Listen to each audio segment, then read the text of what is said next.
So in the first half of this class, we talked about our kinematics of a particle, where we described its position, acceleration, velocity, all that good stuff.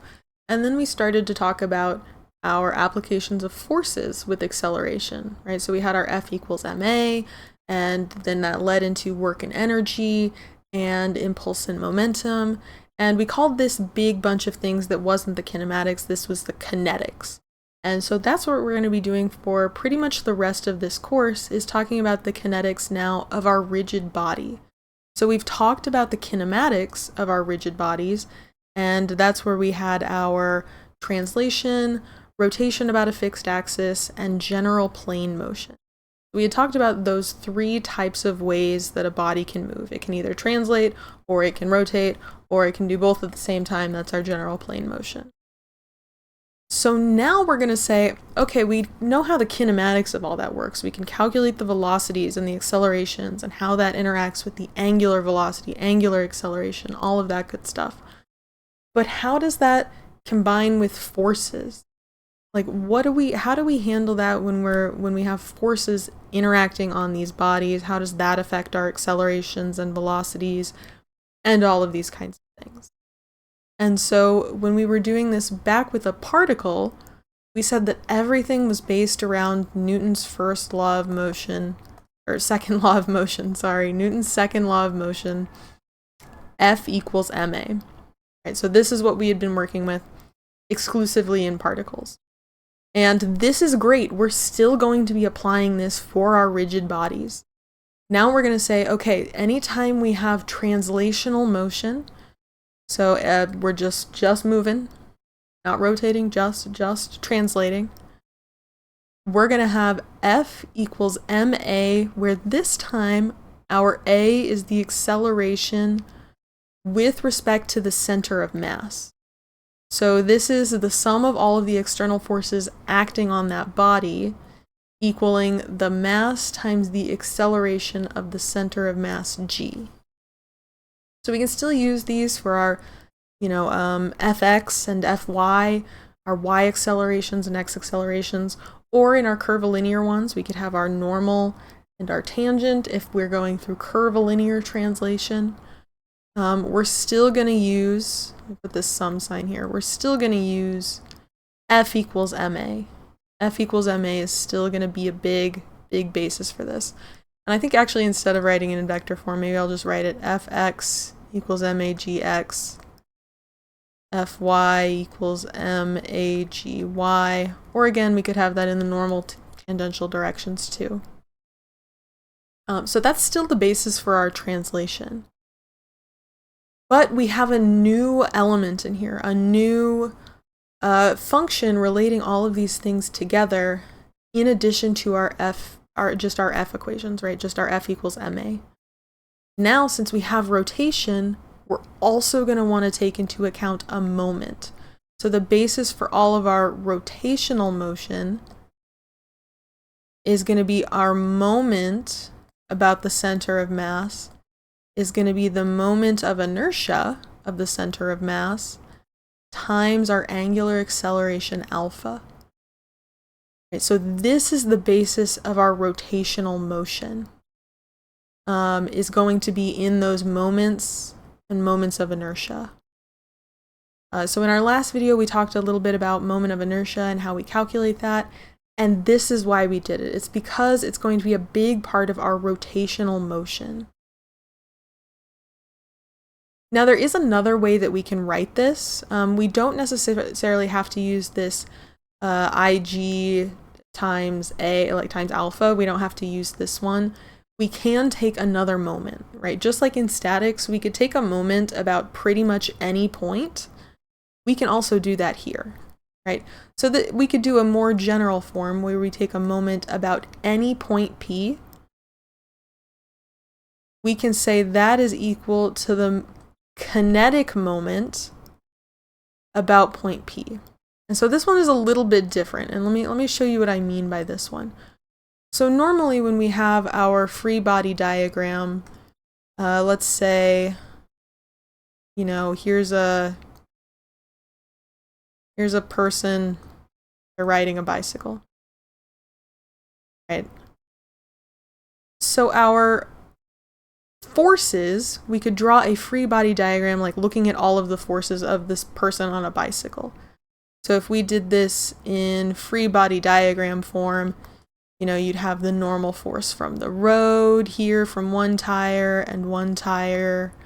You would have the weight of the person and the bike. Maybe you have frictional forces on the tire there. You know, there could be hypothetically like some moment or something. Whoops, that's not a moment. Sorry. There could hypothetically be some like applied moment. Maybe he trips on a stick and so the bicycle goes flying over his front tire. And so he has some kind of moment. So our free body diagram really just captures the forces and the moments that we see on here. Whereas a kinetic diagram shows a little bit more specifically how things are acting around the center of mass and how the rotations are affecting it. So instead of writing out like F, you're more likely to write out like M times A. So still a force, right? M times A is still a force. But you're just writing it a little bit differently and looking at it just a little bit differently. So here's my person again. There's a tire, they're on a bike. There we go. So now with a kinetic diagram, we're going to say, okay, the center of mass is here. It's still in the same spot, right? It's in the same spot that the weight was over in our other diagram. But now we're going to say he's moving forward, right? This is the direction of acceleration that gets shown on the kinetic diagram.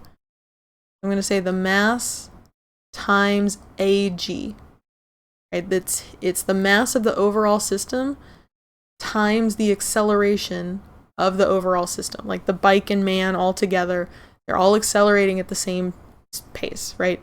They share the same acceleration. So this is our like kinetic diagram. We could also see in here, you know, if we had some rotation, say he's tripping on the stick and he goes flying over the front wheel. IG times alpha. So these are the things that typically you put on the kinetic diagram. You have mass times AG, or maybe you'll have multiple masses times multiple accelerations or the same accelerations, depending on what's going on in your system. There's a lot of different things that could be happening in our kinetic diagram. But for either of these, let's say we wanted to take a moment about A. So all this second equation is saying right here is if I took all of my moments of this free body diagram, that would be this left portion here.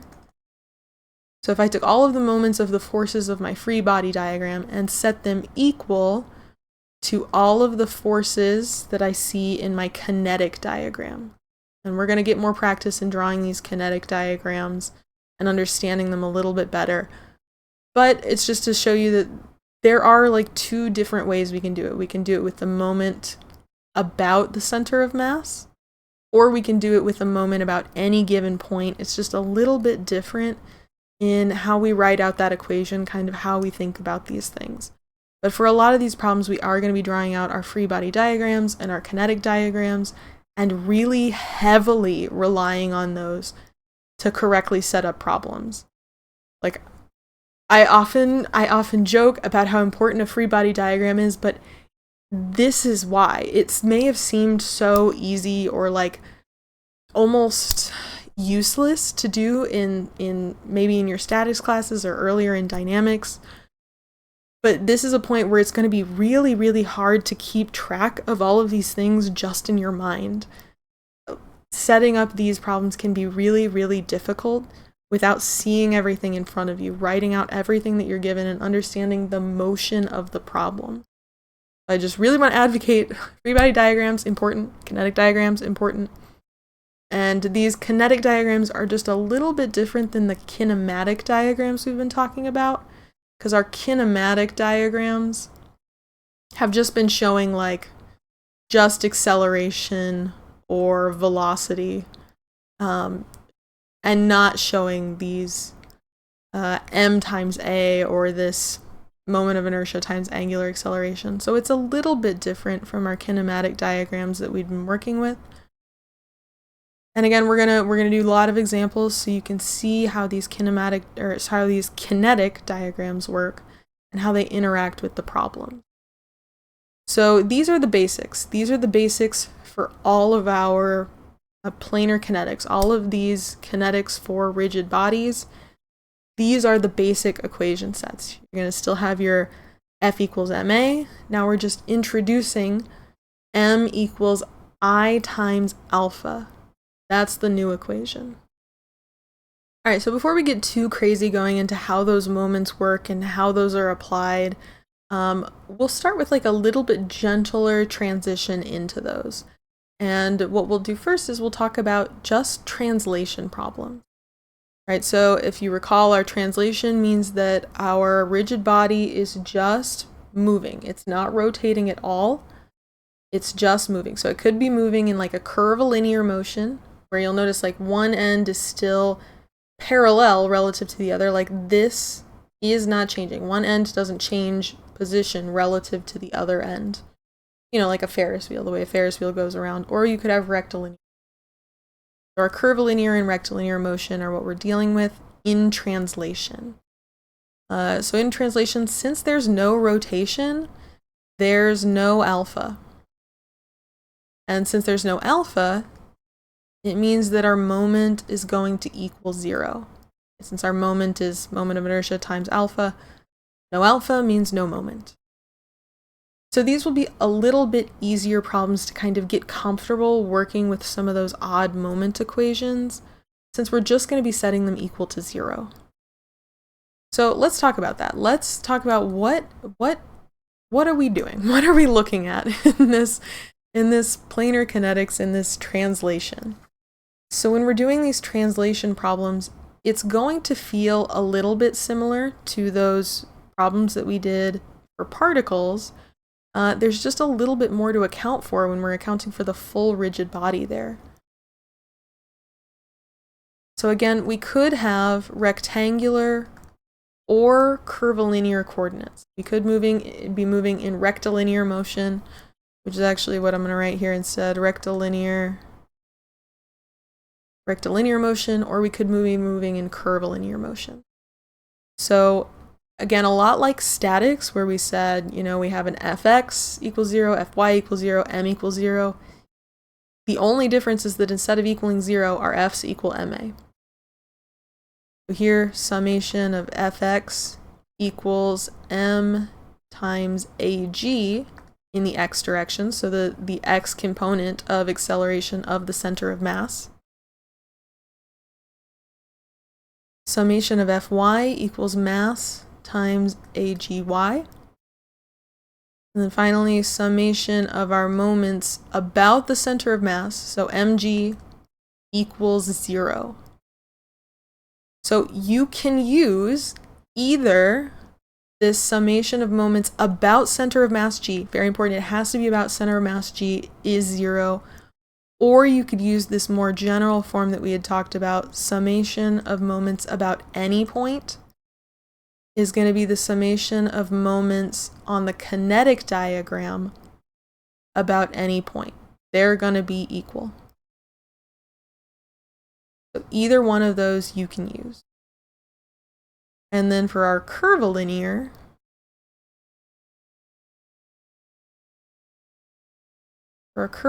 motion, instead of using those x's and y's, we were typically using normal and tangential components.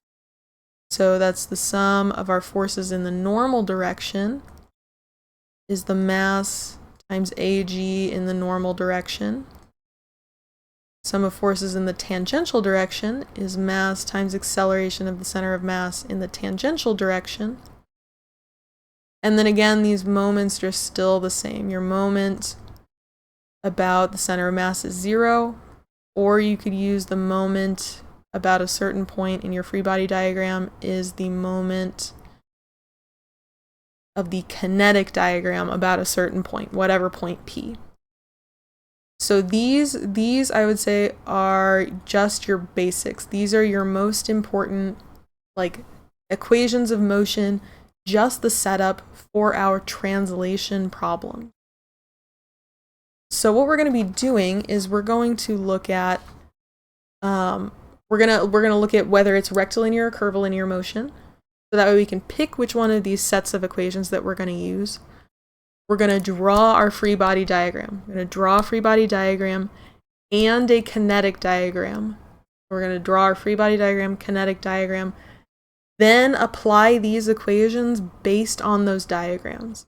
That way we can write out everything that we know contained in those diagrams so that we can use these equations of motion to solve our problems, right? Because in these, we're typically going to be finding, oh, what's the force in this member? What's the acceleration of this guy?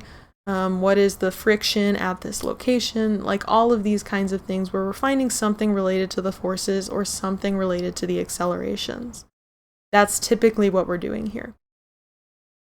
If we need to, we'll use any of the other kinematic relationships that we've used so far in this class. You know, if we need to use, I don't know, like our velocities or positions, maybe, you know, friction is mu times n, or maybe we need to know that a spring, the force of a spring is k times s. Or if we have, if we're looking for a velocity, that's going to be, you know, dv dt is acceleration. Or maybe we need to know that the acceleration in the n direction is omega squared r, whereas acceleration in the t direction is alpha r. You know, maybe it's something like that that we need.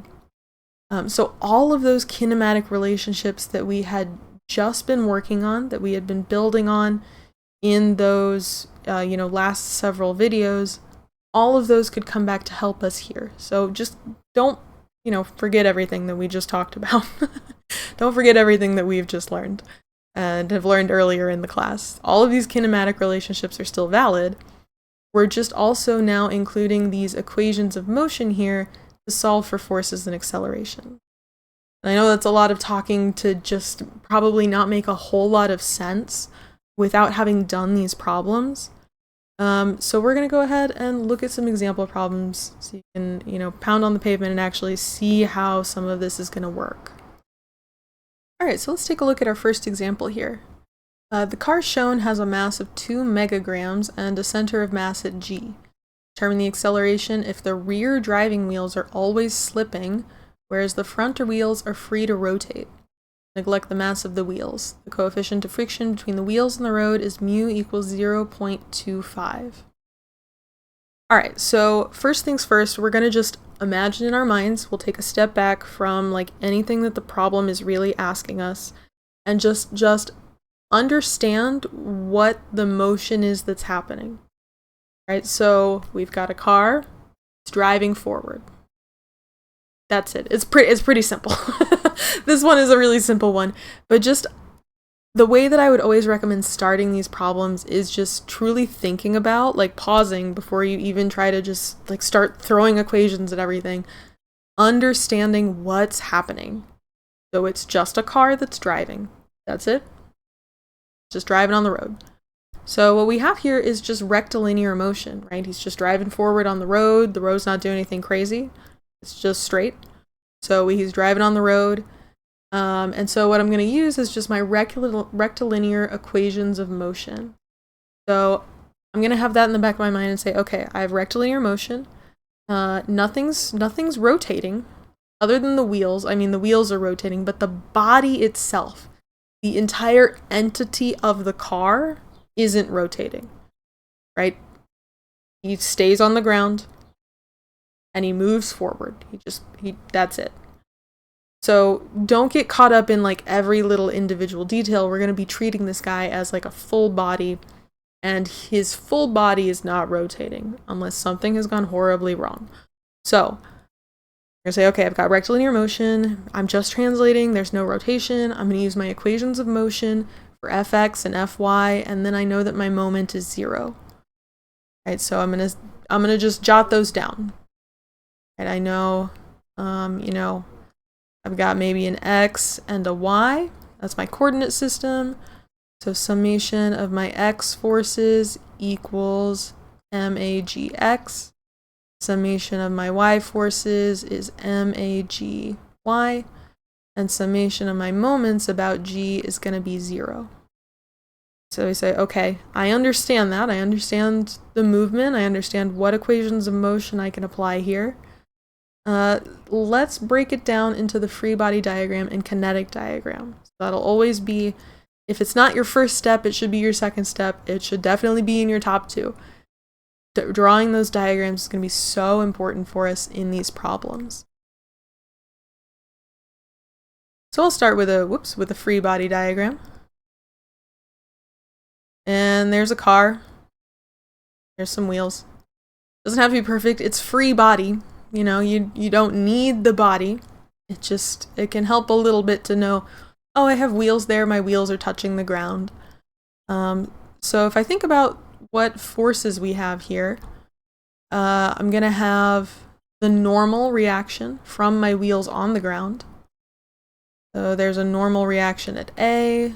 There's a normal reaction at B. What else do we have? The car shown has a mass of 2 megagrams and a center of mass at G. So that very first line tells me what the weight is. And I know that my weight is going to be happening at point G. That's where we're going to say like the mass is concentrated essentially, since that's what the center of mass is. So there at G, my weight is mass times acceleration. So 2 megagrams is 2,000 kilograms. So my 2,000 kilograms times 9.81 is going to give me what the weight is of the car in newtons. So 19,620 newtons. Okay, and then I'll revisit my problem statement, see if we missed anything there. So let's see, we got the car mass at the center of mass, determine the acceleration. If the rear driving wheels are always slipping, whereas the front wheels are free to rotate.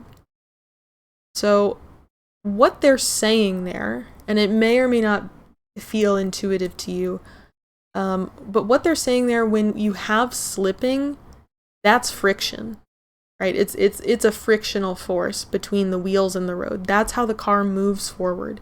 Is if the wheel didn't get any of that friction, if it didn't get any of that traction on the ground, the car wouldn't move. It would just skid and spin its wheels in the dirt and never move anywhere.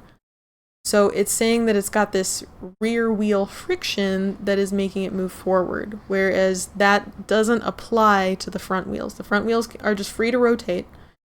It's saying there's not any friction there. Just in those back wheels, is there a friction at B? And of course we know that our frictional force is going to be mu times the normal force. And in this case, it's the normal force of B. Like, this is where this friction is occurring. It's going to be that normal force of B. And so they give us that coefficient of friction. So they give us that mu. We could put in that mu here if we wanted to. That 0.25 and B. Up to you if you want it there or not. But that's essentially the whole free body diagram. We've got all of the forces on there. But you'll notice the free body diagram really doesn't tell us anything about the motion of this thing, because it's almost the same free body diagram as if the car were parked. Right? You still have the normal forces and the weight. Friction could be there or not, depending on how this thing is locked in, like how it's sitting. The friction could be preventing it from rolling or moving. So that's why we want the kinetic diagram. That's why we're introducing this kinetic diagram, to show how the thing is moving. If I draw this car again, I know he looks like a hedgehog, but he's a car. Pretend like I'm good at drawing. Pretend he's a car. And we'll do our kinetic diagram here. And our kinetic diagram is just going to show the mass times acceleration. There's no rotation here, so there's no I alpha to show. It's just going to show all of our masses times acceleration. So for this guy, he's one body, he's accelerating in one direction. All we're doing is we're saying, okay, from point G here, this is also point G here. G. I'll do some different color then. So from point G, we have this movement forward, and that's going to be mass times acceleration of G. So 2,000 kilograms, that's the mass, times AG. That's what we're going to draw in our kinetic diagram. It's a force represented as mass times acceleration, representing the actual movement that's happening. That's it. That's all that needs to go in this kinetic diagram. The whole thing, the weight of the whole thing, accelerates as AG. Now that we have all of that, we can use each of these to set up essentially like the left side and the right side of our equations, where the left side is the free body diagram information, and the right side is the kinetic diagram information. So when I go to set up my first equation of motion here, set up this Fx equals m times agx, all I'm doing is just reading off of these diagrams to put these equations together. So summation of all of my F forces. And I said my x positive direction, for some reason I set it to the right. I mean, I know that's convention, but everything is moving to the left. It probably would have been easier to set it to the left. But I already set it to the right, so I'll just show you how it works that way. It's not too late to change it if you wanted to change it. But since I've got this sign convention set up like that, I'll just use it. So the only X force that I have looking at my free body diagram, looking at my free body diagram here, I only have FB. So at FB, in the negative X direction, negative FB, that's it. That's the only force in the X direction. And then I have my equal sign. Tells me I'm going to move on to my kinetic diagram. Looking at my kinetic diagram, I do have stuff in the X direction. My acceleration is only in the X direction, and it's in the negative X direction. So the only value I have on there, the only value that's going to come from this m times agx is negative 2,000 times ag, entirely in the X direction. Right, so I pulled info from free body diagram, I pulled info from kinetic diagram, said, okay, great. From here, you can either like go deeper with this guy, see if there's anything you can figure out about him, or move on to your next equation that's over there in our handy dandy equations of motion. I think I will go ahead and I'm going to cancel these negative signs since each is negative. And I think I'll go ahead and plug in this 0.25 NB for FB. So 0.25 NB equals 2,000 AG. And that's two unknowns, so it's really about as far as I can take that equation. So I'll move on to our next one. Alright, so here we've got sum of our y forces equals MAGY. I'm going to take all the y forces from my free body diagram. NA plus NB minus 19,620. And that's all of my F forces. And I've got my equal sign, tells me to switch diagrams. On my kinetic diagram, there's no acceleration in the y direction. So that one makes it really easy. There's nothing there.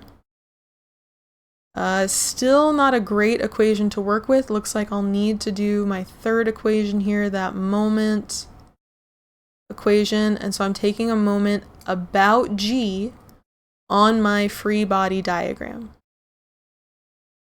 Right, so my free body diagram here, I'm going to take a moment about G. So when I do that, I can see that my weight obviously passes through G. That's my center of mass. So my center of mass is not going to be included when I take the moment. But both of those normal forces and the frictional force are.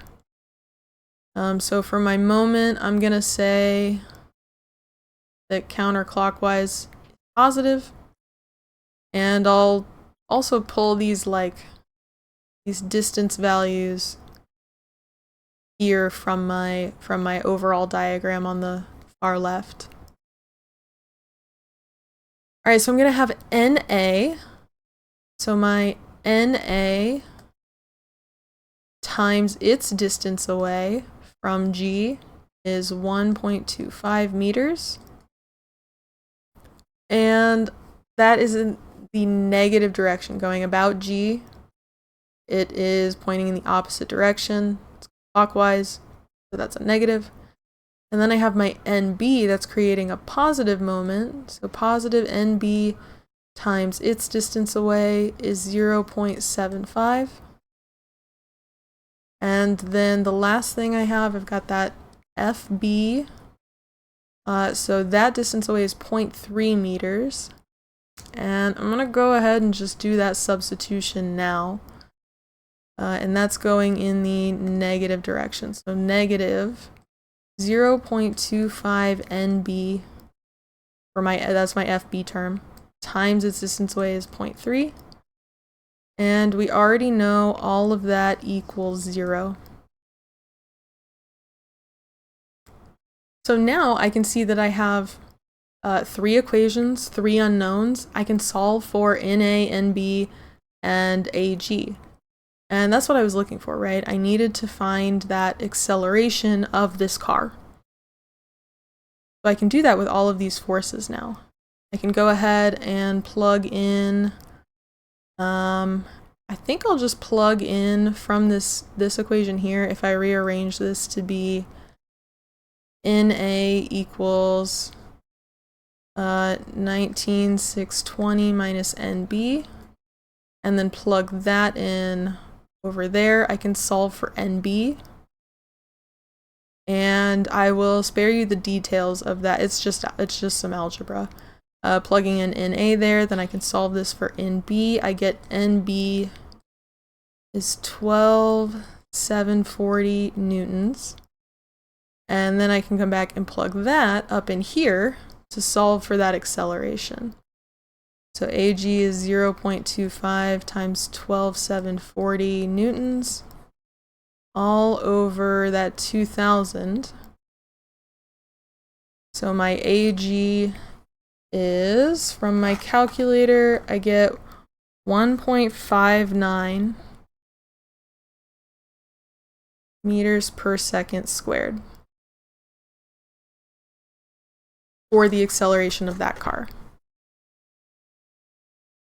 Now, you didn't have to use this mg way to do this. You did not have to use mg equals 0 as your third equation of motion for this problem or for any problem. You can use the alternative moment form. So you can do this, I didn't want to go back up that high. We can do moment about a point equals the sum of the moments about the kinetic diagram about a certain point. So one way we could do that is, instead of having that be our last equation of motion, we could say, let me take the moment about point A for each of these. So if I did that for each of these diagrams and I said, okay, here's A, I'm going to take a moment here, I'm going to take a moment here. That's where A is. Now instead, my equation setup looks just a little bit different. I'm going to move all of this down so that I can write up here by this diagram. I'll move that down there. There we go. We'll keep that for reference. But now I'm going to say, if I take a moment about A, let me just write, instead of P, we'll write, whoops. There's an A, there's an A. So moment about point A of our free body diagram equals moment about point A of our kinetic diagram. So here when I do that, NA isn't going to go into our moment calculation. FB also passes through point A, doesn't go into our moment calculation. All I have is the weight and NB. So I have my NB is 2 meters away. So NB times 2. And then I also need that overall weight minus 19,620 times its distance away is 1.25 equals the moment of this kinetic diagram. So that kinetic diagram, the force is 2,000 times AG times its distance from A is this vertical perpendicular distance of 0.3 meters. So this is times 0.3. And it's in the positive direction, so that side stays positive. So you could use either one of these equations, and you'll see you're still going to be able to find this AG once you find NB. So again, once you find this NB equals 12,740, you can plug that in here and get the exact same AG value of 1.59 meters per second squared. So I wanted to kind of show you both ways. I hope that it wasn't too confusing, just to show you that you can use either one of those moment setups, whether you use the sum of mg equals 0, or whether you use sum of moments about a point for the free body diagram equals sum of moments about a point on the kinetic diagram. Both of those will get you to the same answer, but one of them might be a little bit easier to calculate or easier to use or cancel out more forces than the other one. So just know that you'll always be using these two guys, our fx equals ma and our fy equals ma, for our translation equations, but you have the option between these two different moment equations when we're doing these translation problems. mg equals 0 or ma equals mka. Let's take a look at another example. Here we have a motorcycle that has a mass of 125 kilograms and a center of mass at G1, while the rider has a mass of 75 kilograms and a center of mass at G2. Determine the minimum coefficient of static friction between the wheels and pavement in order for the rider to do a wheelie. What's the acceleration necessary to do this? Neglect the mass of the wheels and assume the front wheel is free to roll. All right, so I know it's these prompts give you a lot of information to work with, a lot of information to sift through. So always just establish what's actually going on first, draw your diagrams, and then figure out what it's actually asking you to do. So again, we've got this motorcycle. The motion that we're going through is the motorcycle is moving forward. In this case, that forward is to the right. Our motorcycle is moving to the right, and the important thing here is that it says that we want to find out what that static friction is so that he can do a wheelie. That wheelie is really kind of a linchpin. It's really a key thing in our example here, right? It gives us a lot of information of the motion that's happening. So he is going through that rectilinear motion like we just saw with the car problem, but just a little bit different in that we're looking at the moment that he's trying to pop that wheelie. If you're not familiar, a wheelie is just when your motorcycle, the front wheel comes off of the ground, right? Usually you'll see them tilted more up at an angle, but we're looking at the instant that that front wheel of the bike comes up off the ground. So what that's telling us is that our normal force between the tire and the ground at A is actually going to be 0. We're looking for the moment where that happens, like the split second when that motorcycle starts to come up off the ground at A. So we've got rectilinear motion. We're going to say it's not quite like to the point where it's rotating yet. It's just that one instant when he's coming off of the ground. So I'm going to draw my free body diagram for this guy, maybe in a lighter color there. So my free body diagram, I'm going to draw all of the forces that we were given here. Right, so we have that, the motorcycle, and there's the bike, and here's the man, and that he's on the motorcycle there. So what we would normally have is we would normally have our normal force at A and at B from the motorcycle touching the ground, but because we're doing that wheelie, that front tire is popping up off of the ground. It's that instant, the second, that millisecond, that frame of time when that wheel starts to come off the ground. So the normal force is going to be 0 there. And then we'll notice that we weren't given like an overall center of mass for this system. We were given 2 separate centers of mass, one for the bike and one for the rider. So we could, if we wanted to, find like the overall center of mass for the system together, but we can also work with them as 2 separate centers of mass for this like one entity. You can do it in either way. So I'll show you how to do it by keeping them kind of separate rather than trying to find one general center of mass. But again, you can do it either way. So this bike at G1, this weight here is going to be the mass of the bike times gravity. So mass of our bike, it said, was 125 kilograms. Times 9.81 is going to give us the force of that bike. And then the man, his center of mass is over here, a little bit higher into the left. And his weight is his mass times gravity, so 75 kilograms times 9.81. And then let's read through my problem again. Did I get everything? Motorcycle has a mass of 125 kilograms at G1. Rider has 75 kilograms at G2, so we got both of those on there. The minimum coefficient of static friction between the wheels and pavement in order for the rider to do a wheelie. So minimum coefficient of static friction is an indicator that we have friction, and we should know that we have friction because we have wheels that are rolling forwards, right? So if A is not touching the ground, then there's no friction at A. The friction has to be only at B, and it's going to be in our direction of motion.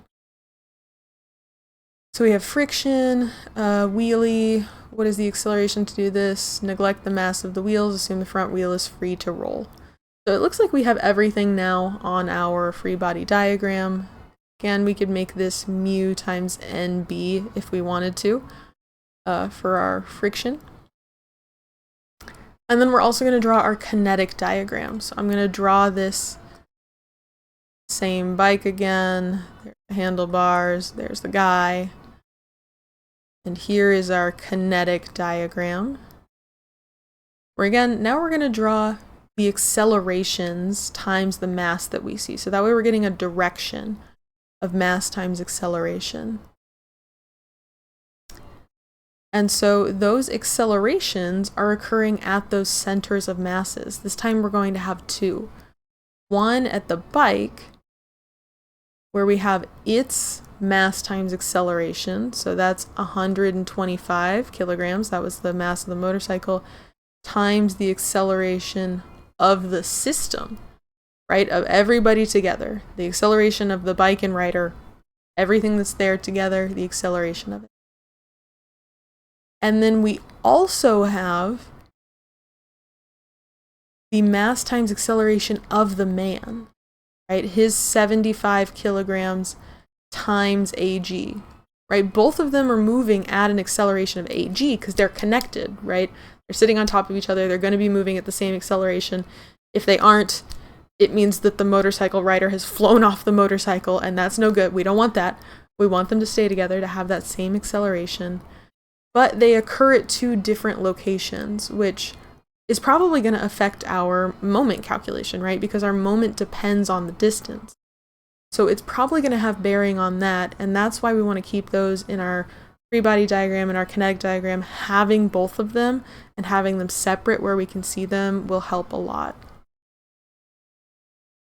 So we've got both of our diagrams. Let's go ahead and let's see, what are we looking for? We're trying to find our static coefficient of friction. So I'll just make a note here. We're looking for mu. And then we're also looking for AG, We're trying to find the acceleration that he needs to do a wheelie and the mu that he needs to do a wheelie, right? That coefficient of static friction. Perfect. So with all of that in mind, let's come down here and set up those equations of motion, right? We have our basic fx equals m times ag x. Sum of fy equals m agy. Sum of, whoops, not f. Sum of moments. And again, we have two different moment equations that we could use. We could either use mg equals 0, or we could use sum of m moment about a point, whatever point we decide to choose, equals the sum of the moments of the kinetic diagram about that same point.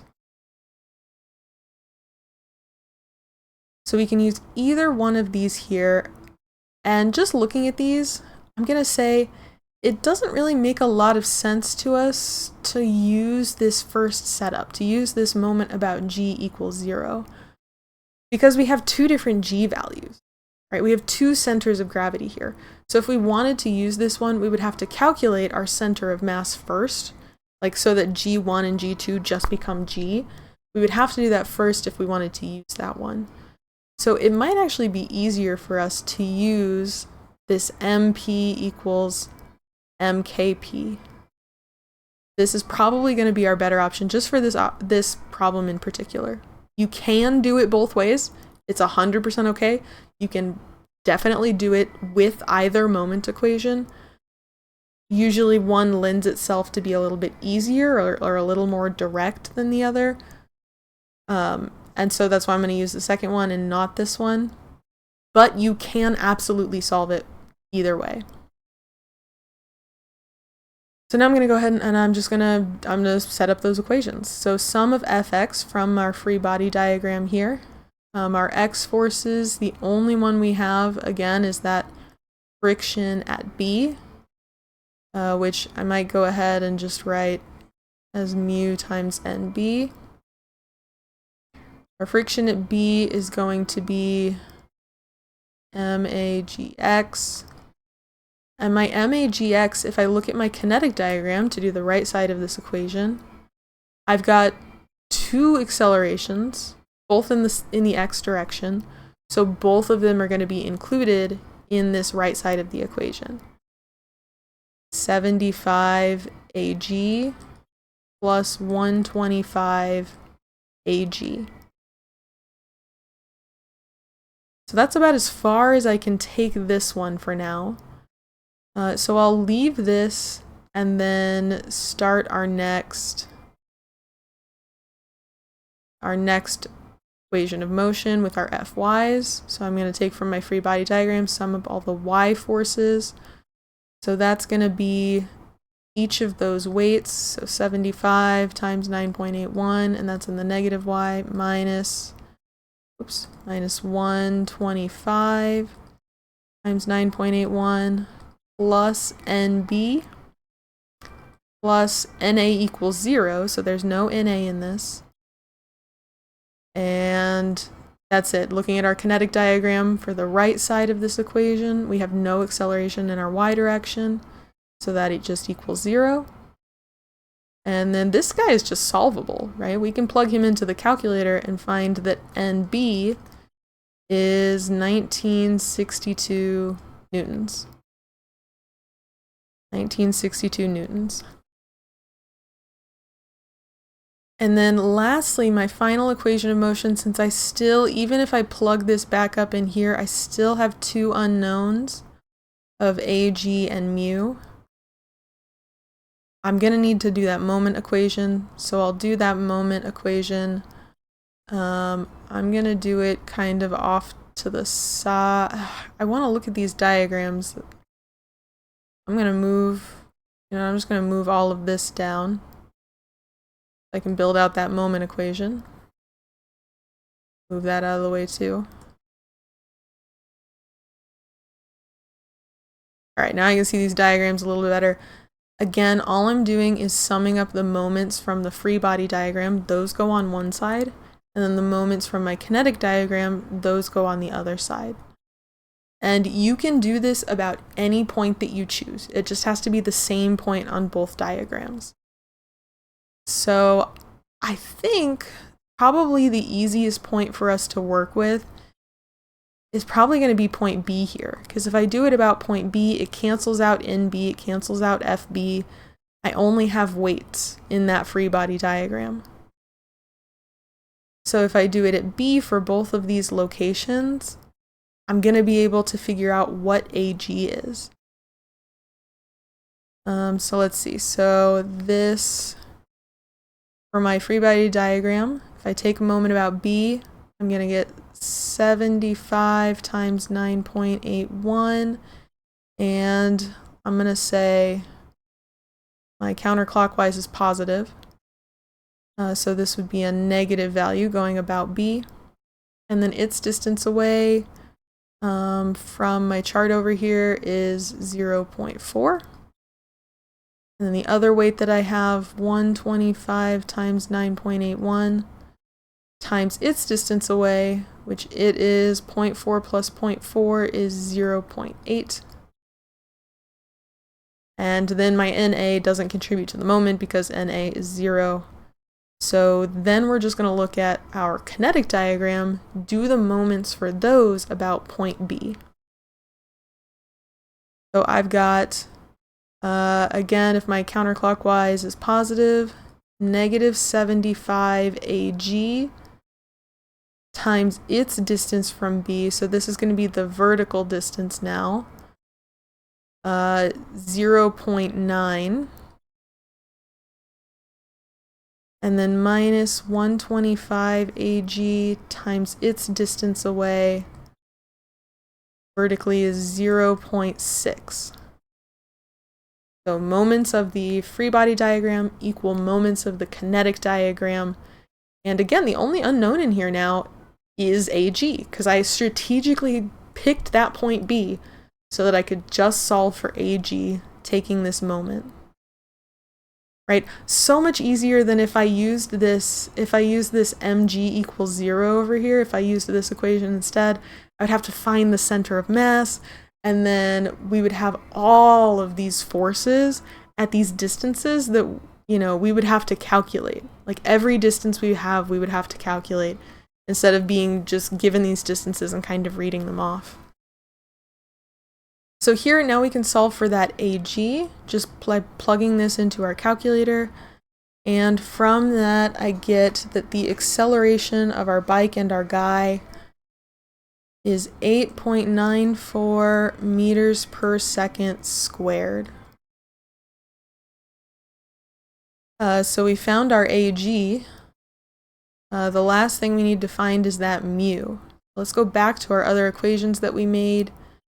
And we said mu NB equals 75 AG, so we can plug this number in here, and then NB up in here to find mu.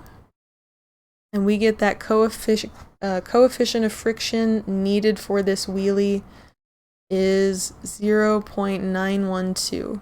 After just plugging those back into this equation right here and solving, oh, I guess there are two AGs. And then solving for mu. So this is an application where it really might be more beneficial to use those summations of moments from the free body diagram and from the kinetic diagram rather than just saying moments about G equals 0. Let's take a look at one last example.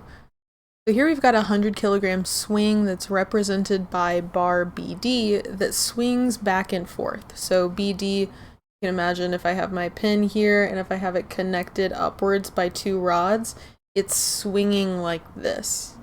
Right, so it follows the path of motion that AB and CD go through. So AB and CD move like this, and they're connected to BD so that it moves from side to side in kind of this arc pattern.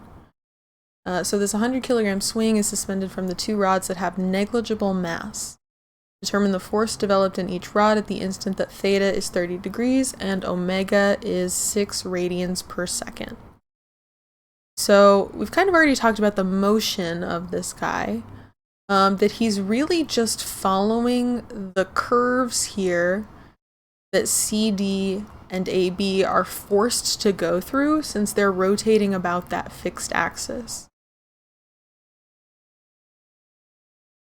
So since it's kind of going in that arc pattern along how AB and CD are moving, this is just curvilinear motion, right? Instead of moving rectilinear in that straight line, it kind of swings and dips down.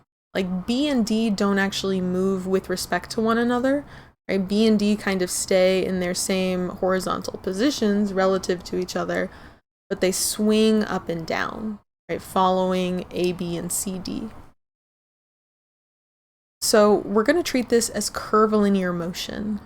And the way that I'm going to kind of base this is from our kinematics, right? So we can also draw kinematic diagrams in addition to those free body diagrams and kinetic diagrams to kind of get a better sense of how the thing is moving and if we need any calculations from it. So what I mean by that is we can draw the kinematic diagram as we did for our rotation about a fixed axis that we had talked about. So if I look at just like AB, for example, AB isn't actually contributing any mass to this system. It's negligible mass. It's much, much smaller than this BD mass in this scenario. So our kinematic diagram is really just kind of giving us the directions of those acceleration and that angular velocity there. So we know that that angular velocity, and this is A, this is B, we have rotation about a fixed axis. Here's omega, where omega is 6 radians per second. We know that's at an angle of 30 degrees. And then this is also going to set up our curvilinear motion relationship, like where those curvilinear motion attributes are going. So if I look at B, I know relative to A, B is going to have a tangential acceleration and a normal acceleration, right? And we can remember back to our rotation about a fixed axis, we can relate those things. We know that our normal acceleration is omega squared times r, and our tangential acceleration for this guy is alpha times r. So we don't have an alpha. We can't really calculate what our tangential acceleration is, but we can calculate what the normal acceleration is, right? We have an omega. We know the r is just that length from A to B. So if we do 6 squared times, let's see, the length from A to B is 0.5 meters. That gives us that we have a normal acceleration of 18. 18, whoops, not radians, sorry. The acceleration, it's in meters per second squared. Right, so don't forget you can still go back to those kinematics and create some of those relationships. Mostly the reason I was doing this was to show the directions of our normal and tangential components and what we're going to call positive and negative. So we're going to say this is our normal, this is our tangential, and that's going to be the basis for our equations of motion. But you know, it was nice that we were able to pull out already what the normal acceleration is for this. Because that normal acceleration is going to be important in finding what the force is in those rods. So now I've done this kinematic diagram. I've kind of done things a little out of order here. Your kinematic diagram doesn't need to come first. You could do your free body diagram and your kinetic diagrams first or next or whenever they make sense to you. So here's my free body diagram. And again, the body that I'm interested in here is really just BD. AB and CD have negligible mass. You can almost think of them as just like a string that's holding it up. It's just giving BD a path to follow, and not contributing to the body, if that makes sense. It's not contributing any mass. So really the only body here is BD. AB just helped establish the direction of motion. So for our free body diagram, we really only need to account for BD. So there's B, there's D, and then I'm going to draw all of the forces that we have. So we're going to have the tension in those rods AB and the tension in that rod CD. Right? Both of those rods have tension in them. That's what's holding up BD. And they're both in the normal direction, right? Which is 30 degrees from our horizontal here. And then we have the weight of this rod itself, of BD. So the weight of BD happens at the center there, at G that they gave us, the center of mass. And that is going to be 100 kilograms times 9.81 to give us that weight there. And again, I'm going to go ahead and put on here this 30-degree angle, because we're going to want to evaluate things in the normal and tangential direction and not in the XY direction. And then finally, let's do our kinetic diagram. And that's just showing how BD is moving, right, at its center of mass. So here we've got our G, our center of mass. It has an acceleration, as we saw from the kinematic diagram, it has an acceleration in the tangential direction as well as the normal direction. And don't forget to put those masses on there too. So it's 100 times AGT and 100 times AGN. And this should be an N, not a T, I'm just now realizing. AGN. Because that's representing how the center of mass is moving on this thing. So with all of those diagrams in mind, let's take a look at those equations of motion.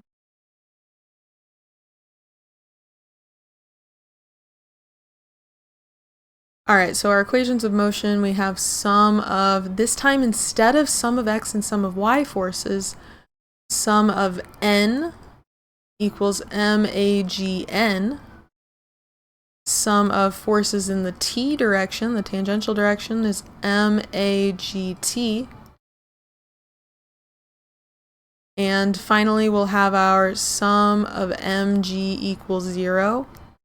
Or we could do sum of m about some point is the sum of our kinetic diagram about some point. And let's just start from the top and work our way down, right? Just start plugging things in and see if we can get anywhere with what we've got. So some of our normal forces, again, this left side comes from our free body diagram. So our forces that are in the normal direction, again, our directions look like this. This is normal, this is tangential. So my TAB and TCD are both in that normal direction. It's that weight that has to account for that angle. Right? If I come down through here, I want this component through here to get the normal component of that weight. So that's going to be minus, my weight is 981 times cosine of 30 to get the normal component of that angle. That takes care of all of the forces in the free body diagram. So now we'll go ahead and look at our kinetic diagram. And we have, for our normal direction, 100 times AGN. That comes straight from our kinetic diagram. But if we remember, we already found AGN. We found it from our kinetic diagram because of how AB is moving, right? We found that the normal acceleration for AB is 18 meters per second squared. And that is the exact same normal acceleration that goes in here. So this you could really rewrite as 100 times 18, or 1800. So that sets up our first equation. Now we'll look at our tangential components. So our tangential components, we only have the weight. Weight's the only thing that has anything in the tangential range, so that's 981 sine 30, coming from our weight component in the tangential direction. And that's the only thing in the free body diagram. And that equals 100 AGT. So that's from our kinematic diagram here. 100 times the acceleration of g in the t direction. So with that, we can solve for what that AGT is, if we want to. Did our question ask for that? Determine the force developed in each rod. So we don't necessarily need it for the final answer. We might need it to find the forces. Let's go ahead and set up our moment to find out. So our moment, again, you have the option of whether you want to do sum of moments about mg is 0 or sum of moments about a point. And looking at these diagrams up here, I think it's going to be easier for us to do sum of mg equals 0, right? This takes away this weight component here, and you're only left with TCD and TAB. And we'll notice they're both equidistant from G. So what we're actually going to get when we do this sum of mg equals 0 is that our TAB is causing a negative moment, TAB, and then if I want the y component of this so that I can get this perpendicular distance of 0.4, TAB times sine 30 times distance away is 0.4 plus the y component of TDC times sine 30 times 0.4, all of that equals 0. That just shows me that TAB equals TCD, which you probably could have known just because this thing is symmetrically loaded. Each of these rods is only taking on half of the load. We probably could have inferred that, but it's nice that our moment really proves that. So now we know TAB equals TCD. If we plug that into the top equation that we had, 2TAB equals 1800 plus 981 cosine 30. We get that TAB, which is the same as TCD from our calculator, is 1325 newtons. So it asks us to determine the force developed in each rod, and so each rod is taking on a force of 1325 newtons. So usually we're either finding those accelerations, which in this case we could have found what AGT was, but we didn't actually need it. The only one we really needed was that AGN that we found from the kinematics. So there's going to be a lot of this combination of, am I looking for forces? Am I looking for accelerations? Am I looking for different components? A static coefficient of friction, as we saw, is another thing. Anything related to forces we could be finding with these equations, really building on everything that we've learned so far in class of how to use these different velocity, acceleration, position relationships with angular velocity and our sum of forces, sum of moments, coming all together to find these force and acceleration relationships to solve for these unknowns.